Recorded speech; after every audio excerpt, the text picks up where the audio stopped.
আমরা যদি একটু সেভ করি, ডিজেল পেট্রোলে কিন্তু এই সমস্যাটা হয়নি, কারণ পেট্রোল তো ভারত কিনছে। আর সিএনজি গ্যাস সব অটোওয়ালার অটো ভাড়াবার কিন্তু এখন পরিস্থিতি হয়নি, কারণ তারা কিন্তু ডিজেল আর পেট্রোলে চলে। অয়েলের প্রবলেমটা কিন্তু এখনো হয়নি, এবং এখনো যা মজুদ আছে তাতে আশা করি বেশ কিছুদিন চলে যাবে, তার মধ্যে এসেও যাবে।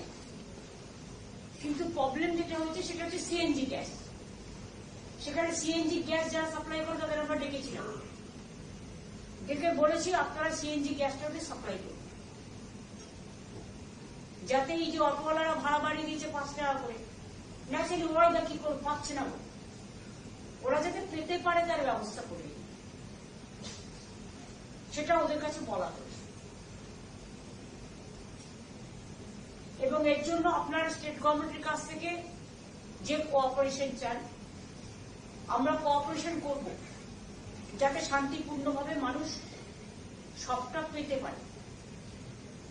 ক্রাইসিসে কোভিডে যেমন আমরা কাজ করেছিলাম এমার্জেন্সি সিচুয়েশন মনে করে, এখানেও জোর জবরদস্তি না করে আমরা তাদের সাথে একটা কোঅর্ডিনেশন করে, ওরাও একটা এসওপি করবে, আমরাও করব, আমরাও একটা ড্যাশবোর্ড তৈরি করব, ওরাও রেগুলারলি ওদের যে স্টক টেকিং আছে সেটা আমাদের জানাবে, আমরাও আমাদেরটা জানাবো মানুষের কি প্রবলেম। তাছাড়াও যেটা মানুষ বুক করতে পারছে না বিকজ অফ সার্ভার প্রবলেম, আমরা বলছি দরকার আপনার 3 রাতে খুলে দিন না, যখন আপনার কাছে ডিমান্ডটা বাড়ছে বিকজ পিপুল আর প্যানিক, সেই জন্য ডিমান্ডটা বাড়ছে। আপনি যখন সাপ্লাই চেনটা বন্ধ করবেন না, তখন কিন্তু প্যানিকি ভাবটা অনেকটা কাটবে। আর আমাদের থেকে মানুষ অনেক বুদ্ধিমান, যে হয়তো 5টা রান্না করতো সে কিন্তু কমিয়ে দিয়ে 2টো রান্না করবে, কারণ তাকেও দেখতে হবে আমি যদি আগামী দিন আমি যে গ্যাসটা পাবো সেই গ্যাসটা কাজে লাগাতে পারবো।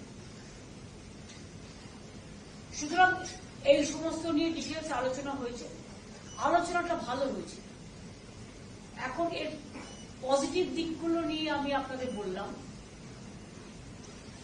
বাদবাকি কালকে আমি ডিএমএসপিদের এবং সমস্ত ডিপার্টমেন্টগুলোকে নিয়ে 4:30টার সময় 4:30 ভার্চুয়াল করব। সেখানে আমি বলেছি ডিস্ট্রিক্ট ওয়াইজেও একজন করে নোডাল অফিসার ওরা ঠিক করবে গ্যাস এজেন্সিগুলো, যাতে তাদের প্রতিদিন কত অর্ডার আসছে, কত সত্যি প্রয়োজন, কত লোক নিয়ে রেখে দিয়েছে সেটা দেখতে হবে। যদি বেশি কারো কাছে রাখা থাকে, কেউ যদি ব্ল্যাকমেইলিং বা হোর্ডিং করার চেষ্টা করেন, সেখানে এখন আবার কি হয় জানেন তো, অনেকে সত্যি আছে বলে দেবে এই রেখেছে এত, ও রেখেছে এত, সেটা পুলিশকে আমি নজর রাখতে বলেছি। যদি সত্যি সত্যি কোথাও হোর্ডিং হয়ে থাকে, ব্ল্যাকমেইলিং কেউ করে থাকে, তাহলে সেটা কিন্তু গভর্নমেন্ট তুলে নেবে এবং তুলে নিয়ে মানুষকে দেবে। এটা আমরা অ্যালাউ করব না। আমরা আবেদন করছি, সব মানুষ হোর্ডিং করে না, সব মানুষ ব্ল্যাকমেইলিংও করে না।